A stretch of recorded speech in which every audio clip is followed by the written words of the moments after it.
Hello, everybody. I'm Natalie Brunell. Thank you so much for checking out my show, where I get to hear from the leading voices in Bitcoin, financial markets, political structures, philosophy, and more. Please make sure you're subscribed to the show. And if you're watching this on YouTube, like this video so more people see it and hit that notifications button so you don't miss out on any new content. This podcast does not provide financial advice. It is for educational and entertainment purposes only. So make sure you always do your own research before making any financial decisions and be aware of your risk tolerance. I'm able to produce this show thanks to my sponsors, and I'm very picky about who I choose to partner with. So I hope you'll take the time to listen to the ad reads throughout the show. All right, now to my main partner, Swan Bitcoin. I'm proud to partner with Swan because it is a Bitcoin-only company focused on helping people save for their future and self-custody their Bitcoin, not trade it. Swan offers a private client service, retirement planning, tax loss harvesting, and even home equity conversion. Swan is also committed to educating millions of future Bitcoiners through free educational resources and media projects. I actually use Swan to dollar cost average every day. I deposit a little bit every day that's equivalent to what I might spend on a meal, because I actually read that dollar cost averaging daily ends up with a lower cost basis than weekly or bi-monthly at the end of a given year. Swan also produces my show, Hard Money, which reports on Bitcoin adoption and macro trends around the world. So make sure to subscribe to that as well. And to learn more and get $10 in free Bitcoin when you sign up, head to swanbitcoin.com/Natalie Brunell. All right, it's time for the show. Welcome back to another episode. I am so excited. This is a Nat special today. I get to talk to Natalie Smolenski. Natalie, thank you so much for coming on Coin Stories. My pleasure. I've kind of binged a bunch of interviews with you. I even found a video on YouTube where you're in the Swiss mountains talking about a graduate degree or program that you were a part of. Oh my gosh, yes. I'm a fan. I'm a Nat fan. Okay, so we have to talk all about your background because we obviously have something in common. Yes. We're both Polish. I was born there. You were born in the US. I heard you were born in Dallas. So tell me about your family and your Polish heritage. Absolutely. Yeah. So my parents immigrated to the United States in the very early 80s from Warsaw. They were both software engineers. And they actually hadn't planned to stay in the United States, but while they were here, martial law was declared in Poland.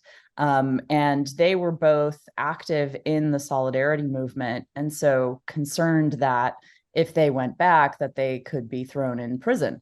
And so they ended up finding software jobs and settling right outside of Dallas, and that's where I was born and raised.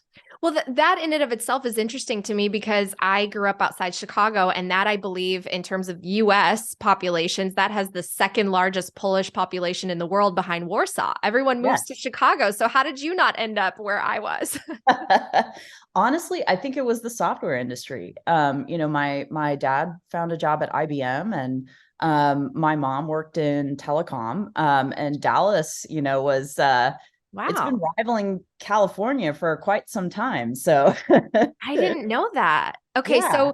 So what was your upbringing like? Because one thing I've talked about on this show is I feel like I was so shaped by my background, my family being immigrants. They actually came much later. My mom was 38, my dad was 41. So we arrived when it was 1991. And by that point, communism was coming to an end, but they always wanted to come for the American dream. And it was my mom actually who said, let's go, even though we're so much older. My dad was like, we don't know the language. It's too late. We missed the boat. It's too late. Let's just stay here. It'll be better. My mom was the one that said, no, we are going. We're going to start over. It's going to be a better life for our kids over there. There's going to be more opportunity. So let's go. But in terms of just like my upbringing, I always had this sense of, they sacrificed so much. And I definitely did not have anywhere near the type of financial security that the people around me, my classmates had. And I always saw them struggle. And I was like, I have to make it because I have to justify the sacrifice they made coming here. And they just wanted to be in the middle class. That was their dream. So what was that? What was kind of your upbringing in terms of financial security? Well, I was fortunate because software engineering at that time and still to this day is actually a very comfortable profession. Mm-hmm. And so I had the privilege of, not wanting for much materially growing up. That said, I was raised absolutely with an immigrant work ethic Yeah. that none of this is given to you. You're not entitled to Nope. any of it, and you are expected to make your own way. My parents had very high standards for me. In fact, I don't know if you've ever seen the movie, the Battle for Sevastopol, but it's about this Ukrainian sniper in World War II. Amazing movie. It's one of my favorites. And she's raised by a military father, and she just like hands him her report cards. They're just like all perfect grades, and he's just like, okay. That was that was very much the expectation for me. Yep. And so I carried that with me into my adult life. It's interesting. I had a really good friend who is Chinese, and she always talked about how strict her Chinese mom was. And Yeah. I related so much because Eastern European parents are also, they're very, very strict. I couldn't go to sleepovers. My grades all had to be, A's or else. And at the time I don't know if you felt this way, but I don't know if resent is the right word, but at the time I was just so frustrated. Other kids got to play more and hang out, and they were more free in what they were able to do. But now I look back and I'm actually grateful because my mom was just very much having me focus on education, good grades, don't venture out into the things that other kids may be doing. And I think I turned out better for it. So maybe that Eastern European upbringing has something to it. So what did you want to be when you grew up? Did you want to go down the software path as well? Because I know you ended up in business development and sales, right? Yeah.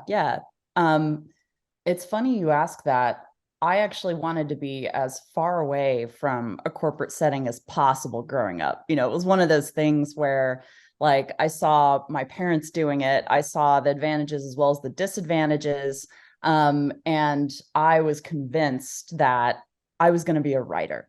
That was what I really wanted to be. And I actually wrote, like I started writing books at age 5. Wow. I was really, really into that. But my path was a little circuitous because I was also very interested in people. Growing up bicultural, I felt like I didn't really fully fit either in Poland or in America. 100%. And so I became an anthropologist. That was actually my initial life path. I was very interested in the scientific study of culture because I was trying to understand who I was and where I fit in the world. I actually studied abroad in Egypt for a couple of years. I learned Arabic. I was very interested in religious traditions and political history.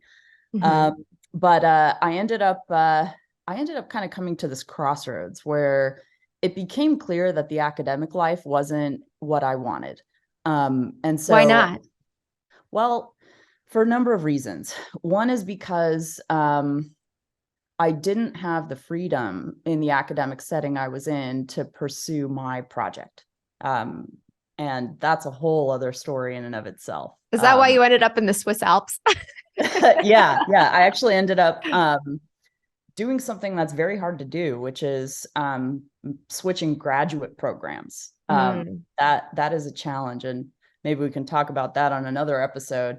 But I did end up finishing my PhD in the Swiss Alps at this wonderful school. But I was already in business by that time. And what it came down to for me is I think I didn't want to just understand the world or write about the world. I also wanted to change it. Had this need to participate in projects with other people that were building things. It became a real crucible of responsibility and growth for me. Wow. And what was that graduate? Was it a dissertation in a specific topic that you had to switch programs for? Yeah. So I When I was applying to grad school originally, I couldn't decide between anthropology and history. So I found the only graduate program that gave you a degree in both. Wow. I went there, and I was actually interested in the anthropology of sanctity. So I was interested in saints and sanctity as a Wow. category of experience and as a category of practice and analysis in anthropology. And so my field site was actually in Poland. I had a convent picked out of nuns that I was, ready to study with. And I submitted my dissertation prospectus and my committee completely rejected it. Like, Wow. Why? absolutely. It was, I was in an interdisciplinary program, but my dissertation was too interdisciplinary even for that program. I drew on things like psychoanalysis and economics and things that my committee at the time just wasn't read in. And so they basically gave me an ultimatum, like you either have to write a completely different dissertation or leave.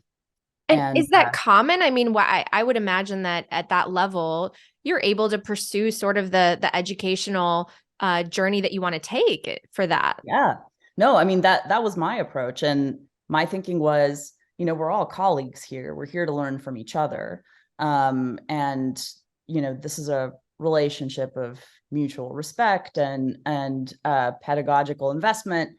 But it was very hierarchical, and I'll never forget this. My uh, dissertation chair wrote me an email in all caps saying that I was arrogant and I needed to learn humility. It was Wow. just like angry invective.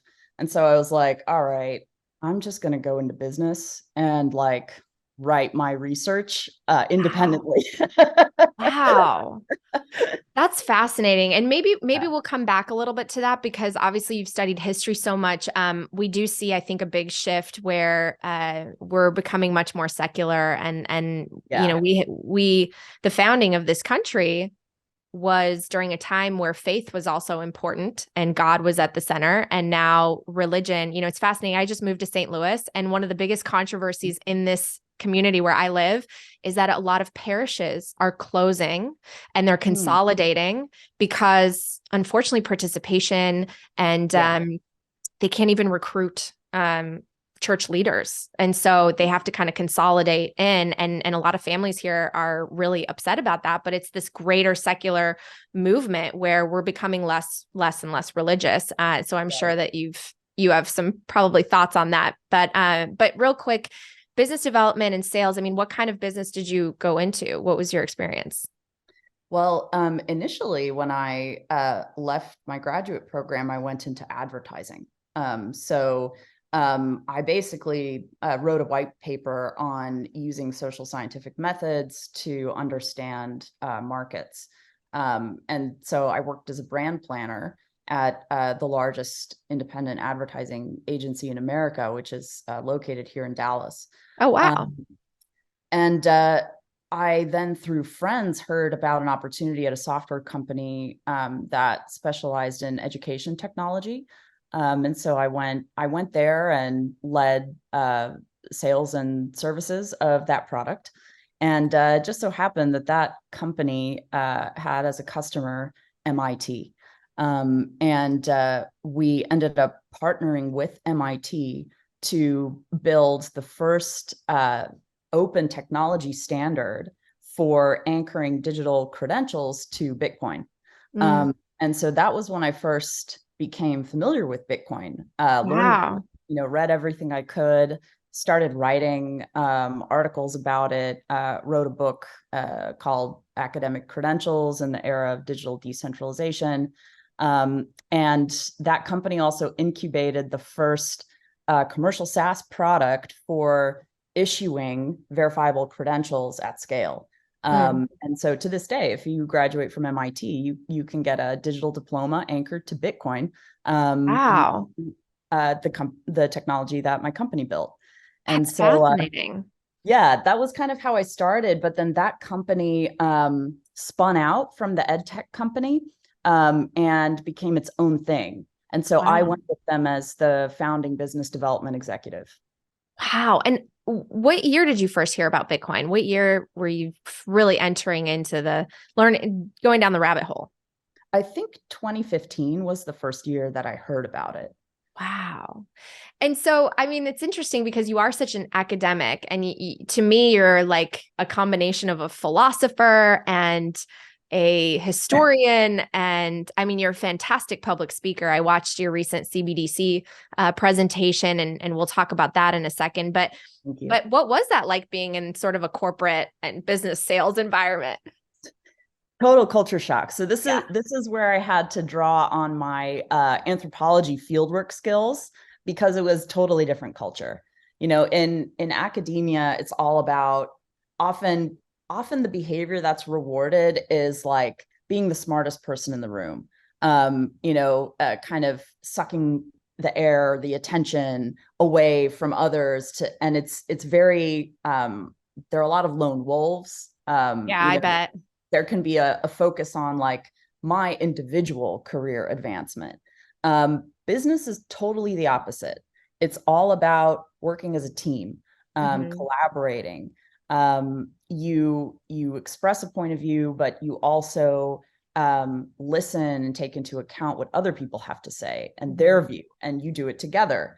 And so I think a lot of my cultural conditioning was around being kind of the speaker, the teacher, and that was often dissonant in a business setting. So I really had to relearn like how to communicate. Wow. And you helped start the Texas Blockchain Council, or you were the person who started it? Yeah. So in 2020, I sold the learning machine, the Bitcoin company, to a software company, Mm. and I'm still there. Still run sales and services there. Wow. Um, but I was I was looking for the opportunity to do some policy work, and a colleague of mine actually at the acquiring company made me aware of this new organization, the Texas Blockchain Committee, that Mm. Lee Bratcher had just founded. And so I immediately reached out to him and I was like, hey, really love what you're doing. How can I get involved? And we basically partnered to spin up the Texas Blockchain Council, which Mm. is a trade association, a 501c6, that lobbies for the blockchain industry in Texas. Hmm. And I was, always very Bitcoin focused in that context. And Right. so that was kind of the messaging that I was pushing forward. That's so interesting. I actually went to the Texas Blockchain Summit. It was my first time attending late last year. It was a great Yeah. event. It was great to hear you speak. Um, how do you sort of see Bitcoin within the greater industry that's emerging of blockchain or crypto? And how do you explain sort of the difference to people? Yeah. That's a great question. I would suggest that to date, Bitcoin is the form of cryptocurrency with the most commercial viability. And that may seem strange to say because many of these altcoins are in fact incorporated companies and they've raised venture capital and they have market capitalization, but Hmm. um, very few of them have any kind of utility, let alone the utility that they have promised. And so, from my point of view, they're mostly unregistered securities or vaporware. And so, Bitcoin, by contrast, is not a company. It's not a foundation. It's not trying to be one. It is just sound money. Hmm. But because of the reward structure in the protocol, Bitcoin mining is, in fact, an economically viable pursuit. And so Bitcoin miners tend to be the linchpin of the blockchain economy in any place where it exists. And then with the advent of layer 2 and layer 3 protocols, we're beginning to see Bitcoin as a verifiable anchor for data that exists, in software applications across the spectrum. It took me a while to really understand that Bitcoin has the properties of money, which really is what, to me, sets it apart from all of the other altcoins, depending on the property. And Bitcoin ticks off all of the boxes. The only thing it really doesn't have is true longevity in the sense of, a gold that's been around for forever. But, touching on that, I didn't understand really money until I went down the rabbit hole of Bitcoin. And I always credit Saifedean for his book, The Bitcoin Standard, is that first entry point where for the first time ever, I looked at history from the perspective of money impacting the rise and fall of, different empires. And so you being such a student of history and political history in particular, when did you start? Did you always, consider how money affected these different societies that were forming and changing around the world? Or was there something maybe even within Bitcoin that changed that for you? Were you always studying the history of money? What I was interested in, so one of the reasons that I pursued the anthropology of religion was that I was very interested in value. So if we think about what the sacred is, for example, you could consider that like an asymptote of value. It's, something that is priceless, something that cannot be valued in transactional or economic terms. And yet that asymptote of value in every society organizes all of the economic forms of value or inflects them. And so I was interested in the history of money through the history of value. And this is where the anthropologist David Graeber's work had a big impact on me. He published a book several years ago called Debt, the First 5,000 Years, where he talks about the rise of credit and lending as economic practices that are very closely tied to religious practices as well. And so money was easy to kind of fit into that, particularly as we started seeing the rise of the first states and state issued coinage, and then ending in the era of fiat currency that we're currently in. That's so interesting. It's funny. I actually had on my sheet of notes for talking to you, literally values in society, because I've heard you mention that word. And it's something I actually think about often because we talk about the numerical value of things, assets, Bitcoin. But really, what I'm more interested in is sort of a shift in the social value system. And I think a lot of people would agree that, there are people even on news networks that I watch, they talk about how we're losing our values. The values that founded this country have become eroded over the years. And one thing that you said in a recent interview is that we've traded our character for supremacy. And so I was wondering if you could touch on that a little bit deeper, this idea of what is a value system when it comes to, sort of ethics, morality, how we conduct ourselves as a society, and how that's changed over the years, honestly, related to money. Yeah. I would suggest that human moral development happens most authentically through progressive widening of the sphere of responsibility that we take on. And so, for me, I think about morality or values as developmental. Children are not born having already imbibed social values, but they do have a sense of being a person in the world that helps them navigate. They have a sense of fairness. They have a sense of justice. They have a sense of pain, of kindness, of love. And so all of these things get shaped by human societies over time.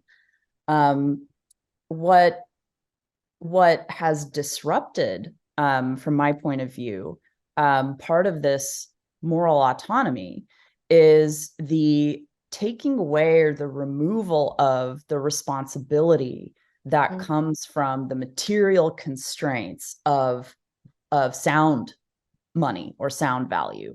So when you in effect have the sovereign modeling the printing away of all debt ad infinitum at the expense of weaker countries whose debt is denominated in the currency of the empire, they can't do the same thing. Mm-hmm. What you create then is a relationship of subjection and a sense within the empire that there's really no cost to anything we do.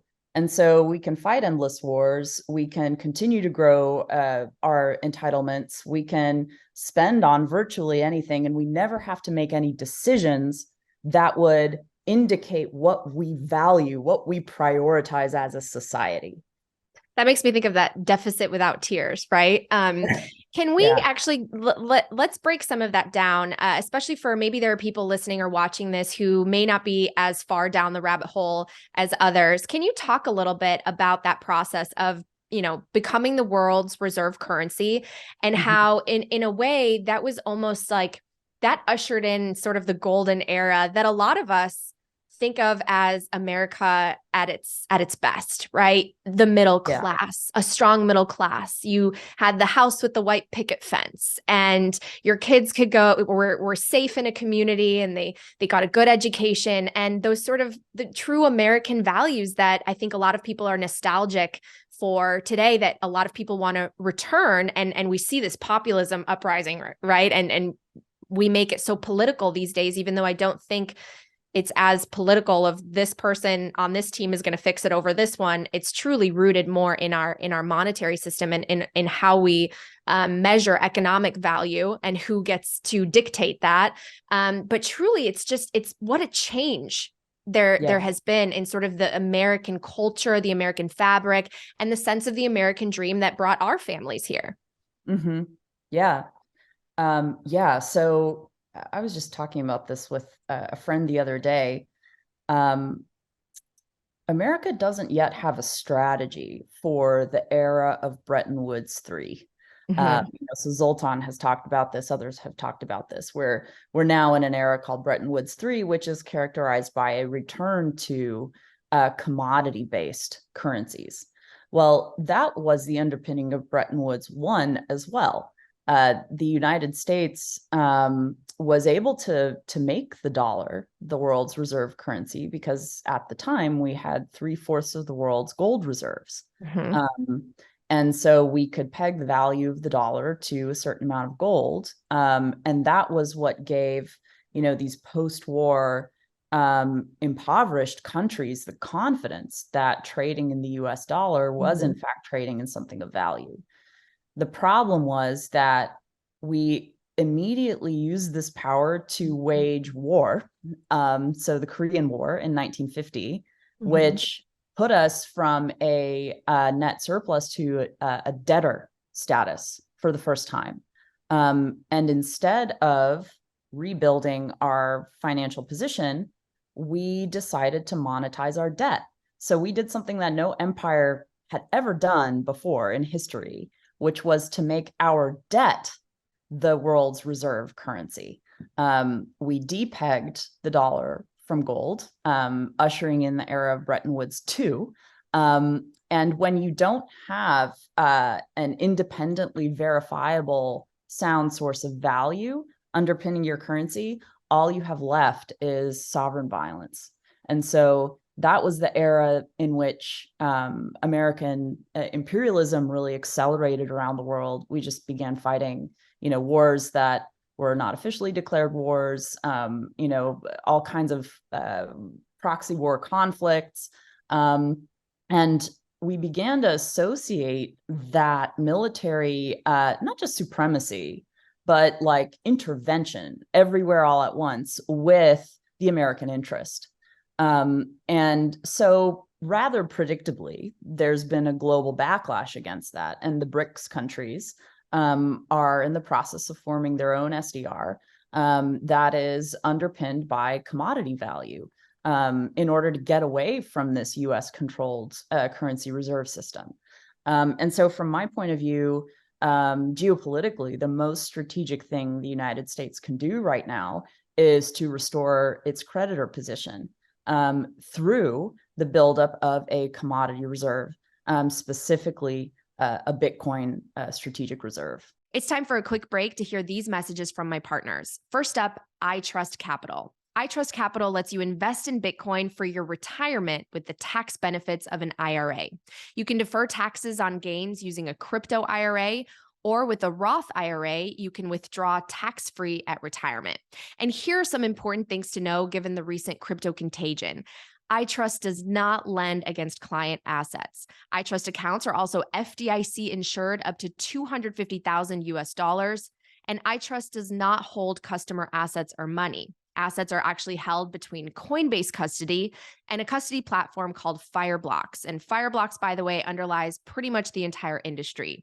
Their multi-party computation technology is the gold standard of custody for institutions and allows for private keys to be separated, encrypted, and shared across multiple parties in cold storage. So if you're doing retirement planning and considering adding Bitcoin to your IRA portfolio, you can sign up for an account and get a $100 bonus at iTrust.capital/Natalie Brunell. All right, next up, Bitcoin Conference 2023. This is the ultimate Bitcoin event every year, and it's going to be held once again in Miami Beach, May 18th through the 20th.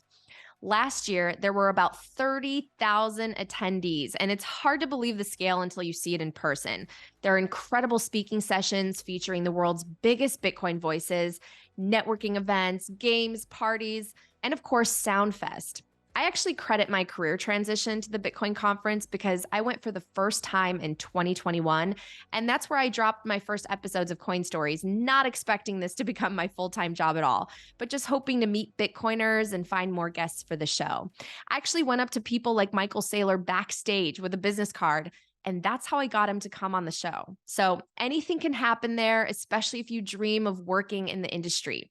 Ticket prices go up every month until May, so don't miss out. And for 10% off, use the code HODL at b.tc/conference. I'll see you there. Geopolitically, the most strategic thing the United States can do right now is to restore its creditor position through the buildup of a commodity reserve, specifically a Bitcoin strategic reserve.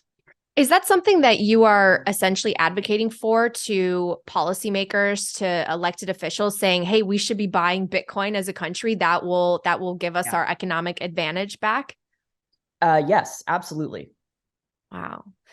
Okay, I have a couple of other topics that I want to explore, but one thing that I just thought of when you were discussing this this American supremacy that's based on dollar dominance is our generation. I think you're a millennial. I'm a millennial. Yes, okay. I am. I think we're such an interesting generation because also tying back to, if you've ever read, The Fourth Turning, the generation that's sort of coddled because the one that came before had this sense of financial security that maybe, we essentially exported all of our problems because we became the dollar, or the debt became the reserve currency.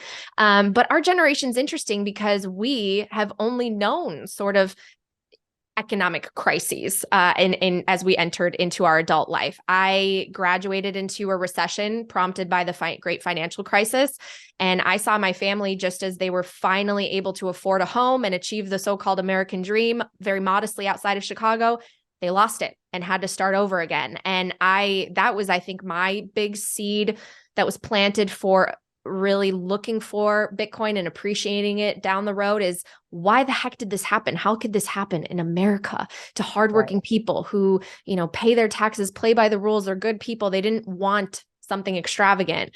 And then all of a sudden, now maybe we're in our 30s and finally should be able to afford the house, and boom, COVID pandemic and asset prices and real estate's through the roof. I mean, do you have any insight into just our generation, the one that is supposed to be now taking real charge in terms of political leadership and leadership in terms of, the companies that are changing the world? We were sort of fostered in a very interesting environment that started sort of with financial security, if you were born and raised here, that ended with a lot more struggle and difficulty than the generations that came before, in my opinion. Yeah. No doubt. I mean, the bill always eventually comes due. And the problem with some of the policies that were set in motion by previous generations is that they weren't policies that would create returns forever. Whether we're talking about housing, in effect, subsidies, like the government basically declaring that it would be good for private debt, unlimited private debt, or even student loans, a very well-intentioned program, but it created a set of economic incentives that have spiraled the cost of education. A healthcare system that is neither fully private nor fully public. And so there's a constant gamification by all of the actors in the ecosystem that results in just ballooning costs for the average American. So, every market is a set of game conditions. And in the US, we've created a series of markets that are too complex for the average person to really understand. But the highly trained specialists who do understand it are employed by the most well-connected, privileged actors in those markets to siphon off the majority of the value. Well, and it creates so many moral hazards, and we're incentivized to go into debt, right? That on a mortgage, that's your biggest tax write-off is your mortgage interest. And one thing that you've said before is that value is bottom up. It's individuals making a choice to opt in. And one thing that you've alluded to is this sense that right now we sort of have top-down control, and it's growing. And we have what more and more people refer to the elites. The elite class is growing in power and in numbers. It ballooned after the pandemic. I mean, it's so sad to see some of those statistics, where the billionaires just got richer and richer, and the average person is dealing with inflation and super frustrated and pointing the blame at the wrong people. So I was wondering if you could talk a little bit about how the elites emerged and how we sort of classify them, right? Because it's almost an us against them. And even though we have the numbers, and that's why I think with Bitcoin, it's so powerful, right? Because we have the power, we have the numbers, but yet they seem to control everything. And the elites have gotten more powerful than I think a lot of people expected in a country that's supposed to be a democracy. That's right. Yeah. So this is a recurring pattern in the rise and fall of civilizations. Once someone achieves elite status, it's they hold on to it, and they do everything they can to pass that status on to their children and their grandchildren, et cetera, et cetera. And so what happens is that as the elites reproduce, there are more and more elites clamoring for smaller and smaller pieces of the pie. And so what happens is the elite positions in society, which tend to be, the managerial positions, government positions, the administration of the society, so to speak, becomes more and more bloated. And society becomes top heavy, where the productive economy can no longer support this burgeoning class of elites. And at that point, you start to have elite infighting, where you have outsider elites, and you could characterize the Trump presidency this way. Like, these people were elite by some measures and also outsiders by other measures, fighting against drain the swamp, right? Incumbent elite class, the Clintons or the DNC or whatever. So that's just one example of many. And typically what happens is that civil wars often begin, with this infighting between different elite factions who then mobilize the population to support them. And so this is why it's important for us, I think, to zoom out and take a systemic view of what's happening right now in the United States, so that we don't get sucked into being foot soldiers for one elite faction or another. Well, Natalie, that's really interesting, because I've always wondered, how did we get to a place in our country based on the founding fathers and the values that they were inspired, or that inspired essentially the Constitution? How did we get to a place where government officials, which are supposed to be making modest salaries, are raking in ridiculous. I mean, they live in mansions. They have tens of, they're day trading on the side, and they Yeah. are essentially the elites. How did we get here? Well, many small steps. I would suggest that one of the most important contributors to that has been, in effect, not the full elimination, but in practice, elimination of public financing for campaigns. So if you want to run for office, you better have a lot of money. Mm-hmm. Either be able to raise a lot of money or be independently wealthy yourself.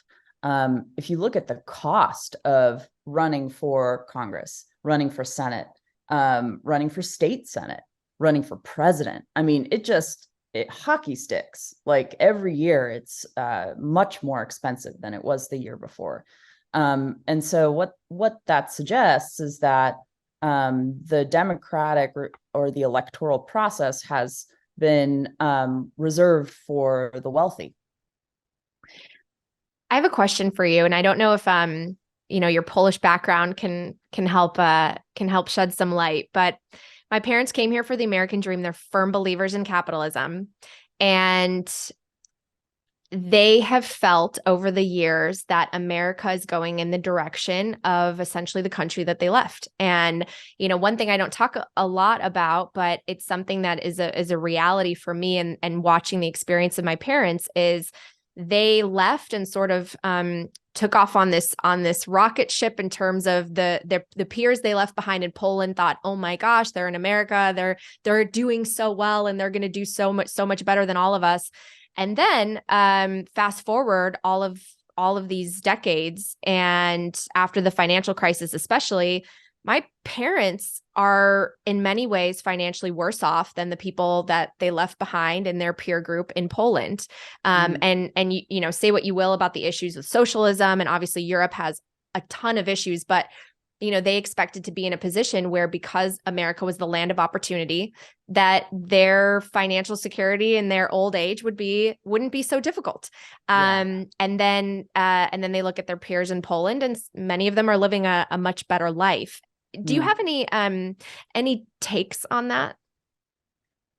Well, yeah, I mean, immigration is actually a traumatic experience, so when psychologists have studied like adverse experiences, experiences that tend to cause trauma in most people. I mean, they're obviously like tragedies of, death in the family, violence, divorce, wars.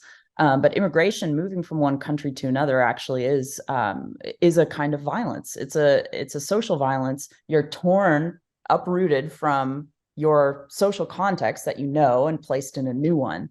And there is no guarantee that will go well. And so I think, immigrants in the United States, I mean, they're some of the most patriotic, pro-American people that I've ever met. Certainly my parents are. America's the good guy, and we're here to win. But there is real struggle that goes along with that. Yeah, I know it's interesting because a lot of people paint all immigrants as being liberal. And actually, Yeah. I've found a lot of the opposite in many of the communities that I've interviewed or just met over the time that I've been here and worked as a journalist. A lot of them are actually very conservative. And many parents, including mine, my mom was like, speak English. We are in America. She was very, very proud.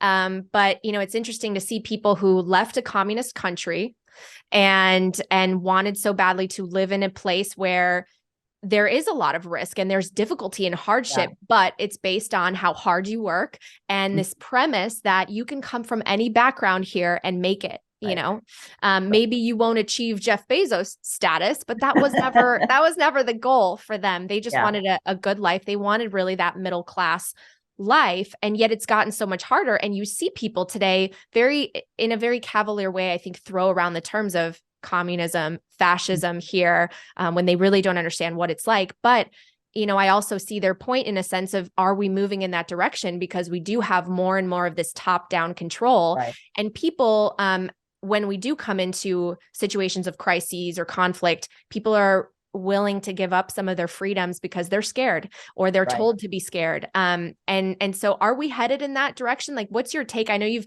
talked a little bit about that we kind of conflate these two words of communism and fascism. Yeah. Yeah.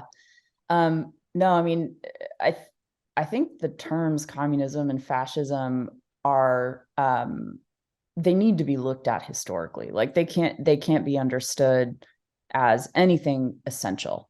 And they emerge from the Industrial Revolution in the 19th and 20th centuries, where you had masses of people being lifted out of poverty. I mean, we may feel economic hardship now, and that is real, but until the 19th century, the vast majority of people in the world, like 95-99%, lived hand to mouth. And there was no like meaningful GDP growth year over year. It was a really difficult life. And so with the advent of industrialization, people began to, for the first time, move out of this poverty. But it was an extremely violent process. And there was a lot of exploitation and conflict between the owners of the means of production and workers. And so, if you look at the history of Germany or Italy, countries that went fascist in the early 20th century, a lot of the appeal of fascism was that these were people who were going to fight the communists. And the communists were a very powerful force at that time historically. I think today those words don't particularly apply because we have market economies. And even the countries that call themselves communist, like China, the CCP still is avowedly Marxist, quote unquote, but I mean, it bears very little resemblance to what Marxism was in the 19th or early 20th centuries. And so today I would suggest that the political economies of the world are moving in a direction that a French economist called dirigiste. Yeah. Yes. I learned that from you. Yeah, exactly. And so what that means is like, it's not a full command economy, right? But the state takes an overriding role in directing economic activity. And the problem with that is the state also has a level of technological capacity that the fascist governments of the past could only dream of. Right. So the moment you have a dictator in charge of these types of economies, you have a real human rights crisis on your hands. Right.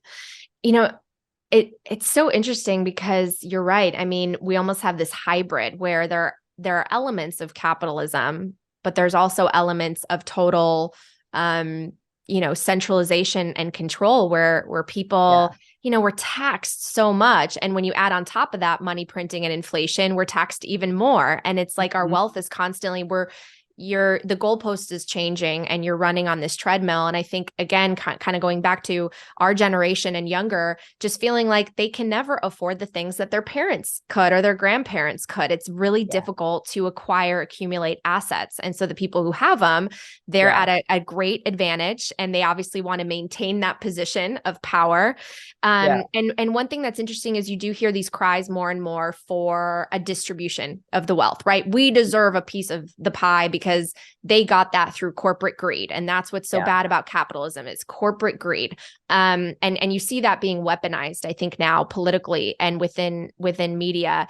And this is something you talk about with CBDCs. If we have a centralized central bank digital currency, you could essentially redistribute in the form of made up fake money, printed money.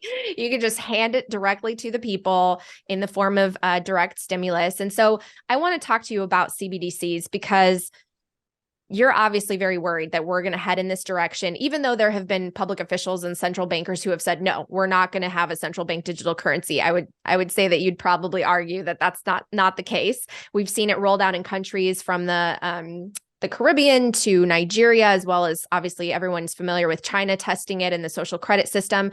So let's talk a little bit about CBDCs and the idea that you will have a bank account with the Federal Reserve and they can giveth and they can take away. Yeah, no, absolutely. I mean, what tends to happen in periods of economic contraction? Well, the government becomes the steadiest and most available source of employment, or largesse, stimulus payments, basic income, what have you. And the problem is not so much with redistribution. I mean, there are many national governments that have, and state governments in the United States, like Alaska, for example, that take a percentage of profits from one industry, create a public fund, and then redistribute that either on an annual basis or have it as a sovereign wealth fund that can be invested for the people later on. I think that's just that's smart. But the problem is when we spend on everything and we don't make any trade-offs to do that. And so, like, okay, if you want to do a UBI scheme or something like that, right, what are you not going to do? And that's the conversation that nobody can have. All right, it's time for another short break to hear these messages from my partners. First up, Fold. Fold is the best Bitcoin rewards debit card and shopping app in the world. You can earn Bitcoin on everything you purchase, from Amazon to groceries to sprucing up your wardrobe with Fold's Bitcoin cashback debit card. And you can win free Satoshis every day, or even play for the chance to win a whole Bitcoin by spinning the daily wheel and the purchase rewards wheel. I have an alarm set every day so I don't miss out on spinning the wheel and earning free sats. And it's also a great app to get someone that is totally new to Bitcoin. So if you want to join the fun, head to foldapp.com/Natalie and get 10,000 in free sats when you sign up. And finally, I'm excited to partner with CrowdHealth, a Bitcoin alternative to health insurance. Health insurance costs can be sky high today, and you essentially send money every month to a massive corporation, the health insurance black hole, as I call it. And if you don't need any health care, you never see that money again, right? But if you do need to go to a doctor, you end up having to pay even more out of pocket, especially if you end up as one of the 20% of claims on average that aren't covered. With CrowdHealth, you pay a small monthly fee that goes into an account that you actually accrue over time and is yours to use or keep if you ever leave. You can even save that money in Bitcoin. CrowdHealth is all about community, and the community crowdfunds everyone's healthcare. So if something does happen or you have a doctor visit, CrowdHealth will negotiate down the medical bill much lower than what insurance would be, and then the community helps you cover it. And in return, you help others cover their needs. For more information, you can head to joincrowdhealth.com/Natalie. And if you use promo code Natalie, you get 6 months for $99. All right, back to the show. I wanted to ask you actually about UBI because as technology advances, as we have things like AI that take over jobs, and we've shipped so many of our jobs to other countries while being the reserve currency. I mean, do you envision a future where we need UBI because there aren't enough jobs? Yeah, I mean, arguably there never were enough jobs. So the mandate of full employment is a political mandate that arose in the early 20th century to basically ensure the survival of the political class. I would suggest by ensuring that the people have jobs, they are occupied with work, and their livelihood is tied to that labor. I wouldn't necessarily, though, say that full employment is an unequivocally good thing.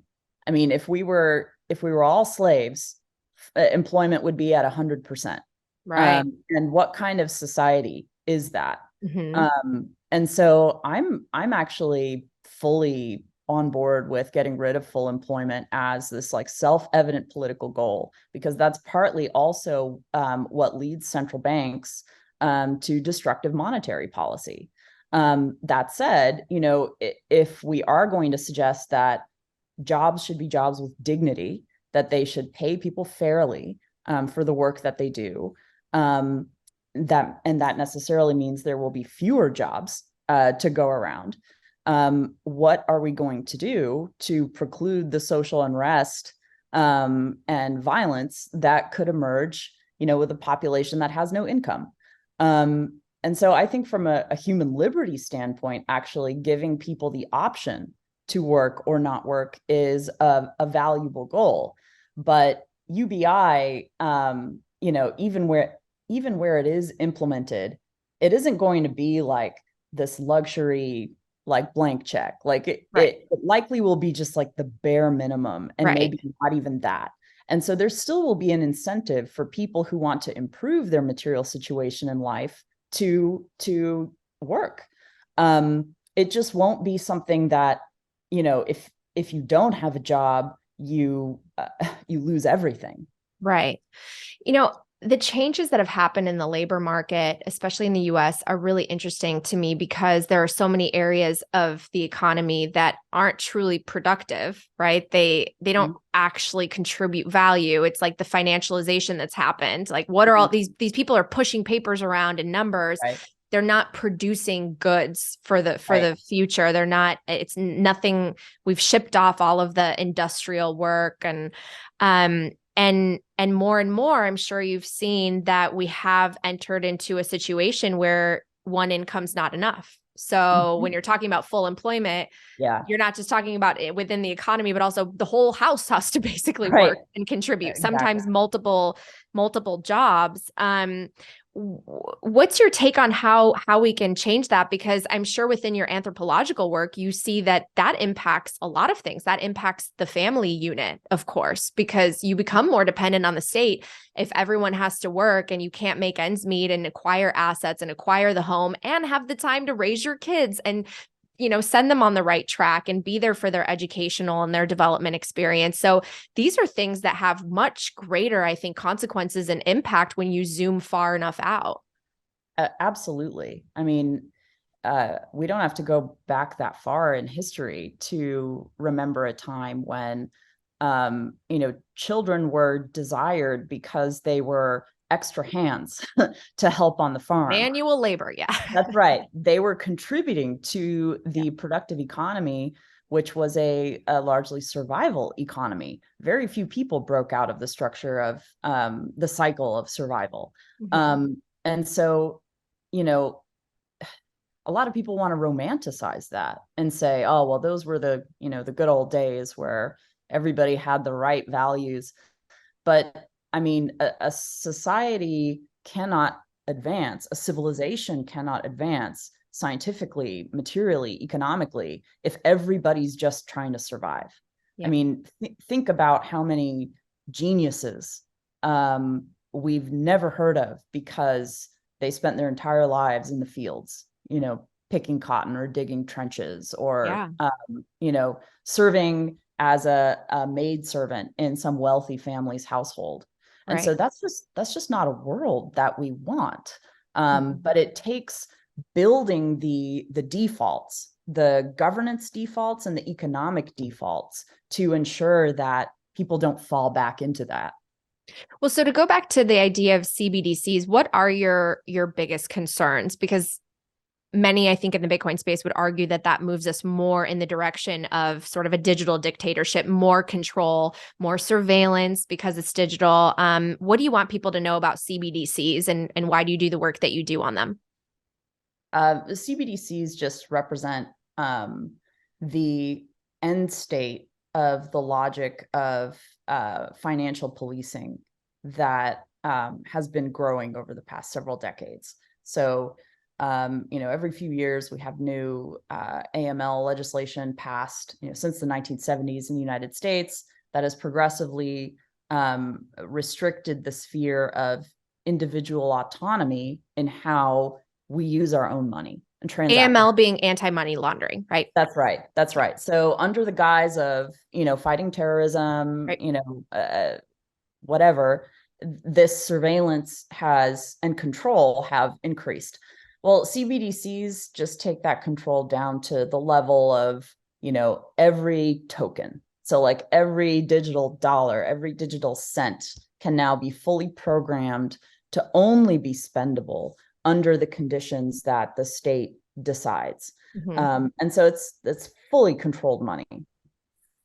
Programmable. It can expire at a certain time. If they don't Yeah, like where you shop, they will essentially prevent you from being able to use it. I mean, that's that's right. a really scary dystopian future. So, do you see maybe a clash that happens in the future where we have the freedom fighters and the Bitcoiners up against this powerful force that, unfortunately, as you mentioned, we've gotten so top heavy? They have so much power and money, and we have a contingent of the population that agrees with them or wants to fall in line and be complacent because they're afraid of the other side. Yeah. No, this is the thing. The only long-term check against tyranny is a powerful society that the government is afraid of, actually. And so, that's not to say that, violence is good. It's merely to point out that violence is a social regulatory mechanism. And so we know our limits because we know, like, hey, if we poke that or touch it or get too involved with it, it will poke back. And so the problem here is we've just had systematic expansion of state authority with very little pushback from society. And so there absolutely could be, like you say, a confrontation in the future. Because if there is no way to preclude tyranny through the vote, through exercising your voice, or through exit, through leaving, going somewhere else, because everywhere is now the same. They all have CBDCs. Well, that pretty much just leaves violence. Well, and one thing that you just made me think of that I thought was so poignant, you talked about this in Peter's show, is we also don't have that check of power by the media, by the journalists that are supposed to be that fourth branch, the watchdogs, making sure that politicians aren't getting away with exerting too much power. And you talked about how there's almost a self-censorship that's happening because the media entities want access, and there's a level of celebrity that has developed. And I found that obviously so fascinating because ever since I was little and I came to this country, we watched a lot of news, and my idol was Barbara Walters. And I admired this idea that you worked in a profession that was noble and you interviewed people, you held leaders accountable. Journalism was a noble profession. And today, a lot of people don't trust anything they see on the news. They almost think it's a joke. And I think you mentioned this on Peter's show too. You have, journalists that are like, they're media personalities that sell books and all of that. And we've just totally shifted. So what has happened to journalism and how do we get it back? Yeah. Well, I think, often when something has been captured top down, the only way to disrupt it is a bottom up and orthogonal move. And so many of the journalists working today in quote unquote alternative media, whether it's, their own Substacks or blogs, or guerrilla publications or YouTube, Podcast. yeah, they're doing this work. The challenge is that simply, being alternative media doesn't mean you're any better than the legacy journalists that you critique. And 100%. So that's always the question is like, who are you? Like, what is your character? That's going to shine through in everything that you do. Well, yeah, we go back to that word character. I love the words character and values. They elicit positive feelings and thoughts when I hear them. Yeah. What do you think represents good character, especially today? I think, as always, integrity. A person with character is a person who knows who they are, who's unafraid to be that person, even if some people don't like it. but who has a truth orientation, and so is willing to change their point of view with new evidence, to take another person's point of view into account, to empathize with others. All of that is an indication that there's someone there. The opposite of that is, the kind of opportunistic self-presentation of, social climbing, advantage, like petty power disputes. And those things are exciting. And so they tend to garner a lot of attention. And that's been the case always, throughout human history.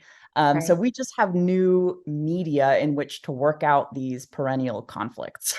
I know, it's so interesting you say that, because I'm a firm believer that social media isn't necessarily the source, but it allows frustrations to be aired and allows sort of the worst traits of humanity to be put on a pedestal. And unfortunately, some of the things that are the most, we're all kind of voyeurs in a way, right? We want to see the car accident as we drive by, but some of the things that we're sort of inclined to start to watch or pay attention to are the things that aren't good for us. It's one of the reasons why I have such mixed feelings about TikTok, in this country, essentially a foreign nation, China, basically choosing the algorithm and choosing what content young people see here that I believe programs and impacts their brain and what they see as important.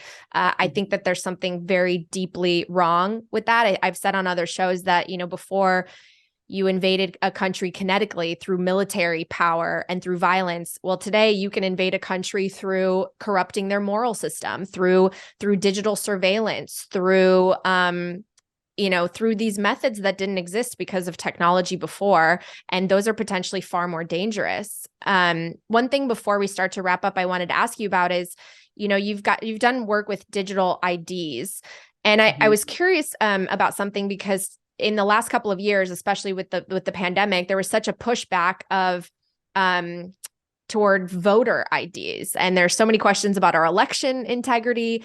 But can you talk a little bit about digital identification when it comes to CBDCs, and why would people be for it?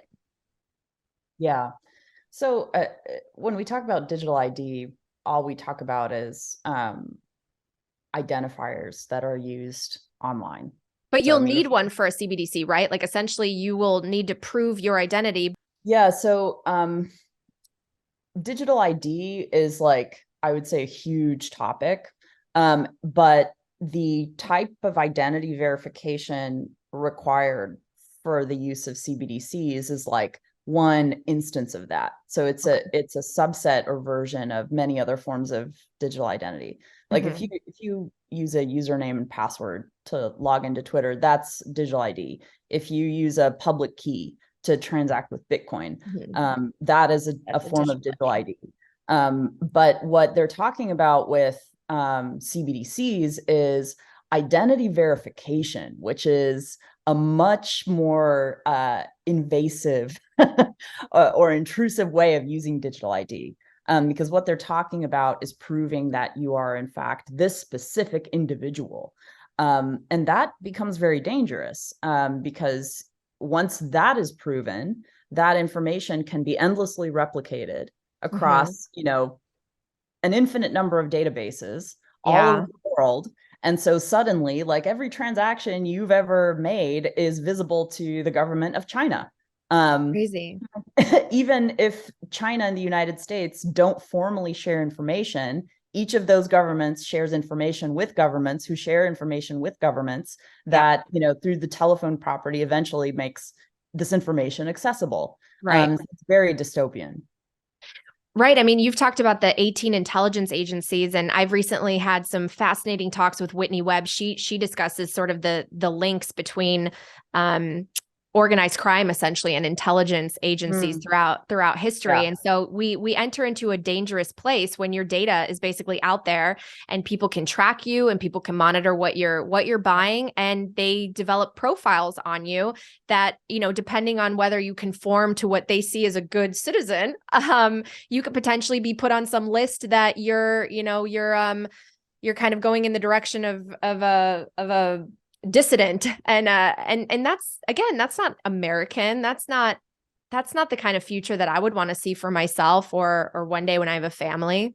Yeah, absolutely. Okay, so I know we probably have not so much time. Do you have a couple more questions? Yeah, Okay. I just find you're such a wealth of knowledge, and you have a way of speaking about things that are it's so articulate, but also so thought provoking and insightful. Talk to me a little bit about the KYC bill, because that ties into the whole, surveillance, digital identification. Why should people and the policymakers that are putting forth these types of KYC laws for cold storage wallets and non-custodial solutions, why is that a bad idea?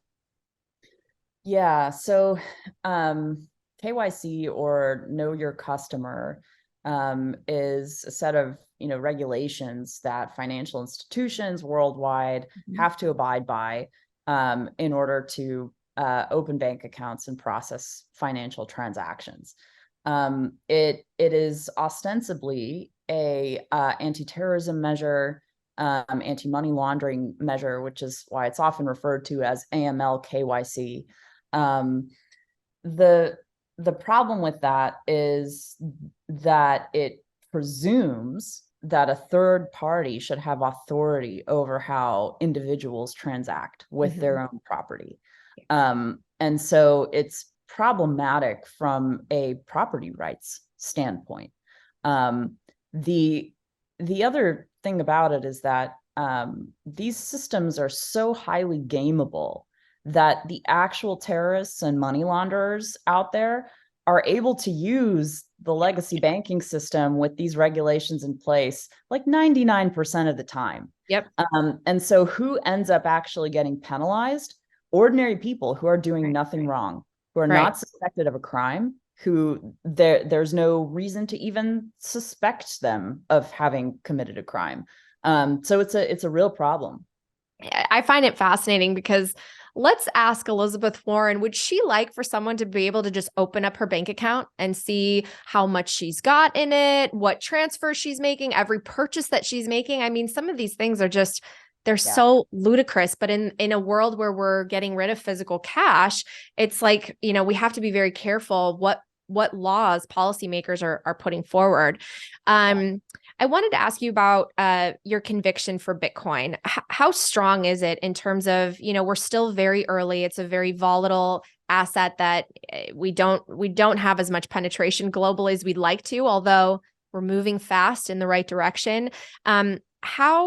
How much do you have faith that this will work, that this will be potentially a global reserve asset, and can face the challenges that the elites put forward in being against it? Yeah. Well, one of the both beautiful and scary things about these truly decentralized movements is that we can't predict for certain whether they will, quote unquote, make it. But what we can see is that Bitcoin has proven remarkably resilient, even anti-fragile, in the earliest years of its history, which were the years where it was most vulnerable to being shut down, 51% attacked, all of the developers being taken out, and that era is effectively behind us. At this point, there is so much momentum behind it, including institutional and nation state momentum. There are a lot of countries that are stockpiling Bitcoin that will not say that publicly. We have been very privileged to see the process of monetizing an asset that is like net new in human history. We weren't there for the monetization of gold. there was a time before gold was money. And that time was like millions of years of human evolutionary history. For And sure. so from our point of view today, well, of course, gold is a stable store of value, but there was a long historical process that it took to get there. Bitcoin is like doing that in a flash, like literally faster than the blink of an eye from the point of view of human history on the whole. What legitimate threats are there to Bitcoin that maybe make you think, oh, I wouldn't put my whole life savings, or maybe you do. Maybe you're 100% in it. Yeah, certainly I don't claim to give investment advice, but what I would say is, there are probably some technical attack vectors that I don't understand well enough because I'm not a software engineer. So I'm not going to venture to talk about them other than, I see the chatter on Bitcoin Twitter, and I'm aware that these are issues that have to be addressed. But I actually have a lot of confidence in the Bitcoin developer community. I think, some of the smartest cryptographers and computer scientists in the world are working on this. And so part of this is like division of labor. Like Yeah. I'll do the social political stuff. Y'all take care of the tech. Yeah. And together we're a team. I love it. You're a solid member of the team. I'm really grateful Yeah. to have gotten a chance to be exposed to your work through Bitcoin. Since your parents come from the software world, did you orange pill them? Are they Bitcoiners? They I want to say yes, but like a soft yes. Okay. They're very in the early days, they were very skeptical, anything that isn't the US dollar. Because again, I mean, they're patriots and they see USD as like the gold standard of value. But I think over the years I've had an impact, and they've been to multiple Texas blockchain summits, and Okay. so they're much more open to this now. That's so interesting. Well, I orange pilled my mom by sending her the Bitcoin standard in Polish. There's a Polish publishing group that's translating Oh, nice. the Bitcoin books. And she's a soft yes as well, in the sense that she now is accumulating. Yeah. She's dollar cost averaging, but she believes in physical things. She likes physical cash. She likes Yes. gold. And I just like, as we wrap up, I'm just kind of curious, do you still consider yourself very Polish, or do you like Polish food? Ironically, you mentioned, Solidarity. That's the name of my favorite Polish restaurant in Los Angeles. It's called Solidarity. Awesome. So are you still very close to your Polish heritage? Yeah, well, I grew up speaking Polish. As soon as communism fell in Poland, I visited, and I was there every summer, all summer with my Wow. extended family. I, did a PhD in Polish history. Wow. So, How many PhDs do you have? well, yeah, I mean that was the one that I had to transition. Okay. I've been published in peer-reviewed history journals on Polish history, and so yeah, there's Amazing. definitely a connection there. My mom probably wishes you were her daughter. Ja nie mówię Oh. bardzo dobrze po polsku. Get there. This has been such a pleasure. Any just final takeaways? We've gone kind of all over the place with this conversation. I hope it's the first of many. This is what I love about Bitcoin, though. It's just an intersection of so many things: history, philosophy, finance, socioeconomic. I mean, everything. So what's your final takeaway for people that are listening or watching? I would say that it's time for us to move beyond the labels and the party politics of the 20th century. We're in a new world, and this means we have the opportunity to build bridges to people who, may be culturally different from us in some ways, but who actually do share a lot of the same values. And that's what I believe about America. That's why I believe that the American project is still worth fighting for. I love that. I love that. It's something that I'm very passionate about too, sort of having a renaissance of the American dream, but also the dream of many nations around the world. who can now access this technology and really better themselves and have access to economic opportunity sometimes for the first time ever. And it's a movement that really, it gets me up every day. Like I feel a tidal wave behind me pushing me forward. So Natalie, thank you so much. I hope I see you very soon, and we'll have to do this again. Absolutely. Thank you, Natalie. Thank you so much for checking out this show. Again, make sure you're subscribed so you don't miss out on any new content. And I love to hear your feedback. Leave a comment or send me an email at natalie@talkingbitcoin.com. Let me know what you think, if you have guest suggestions, and I'll see you next time.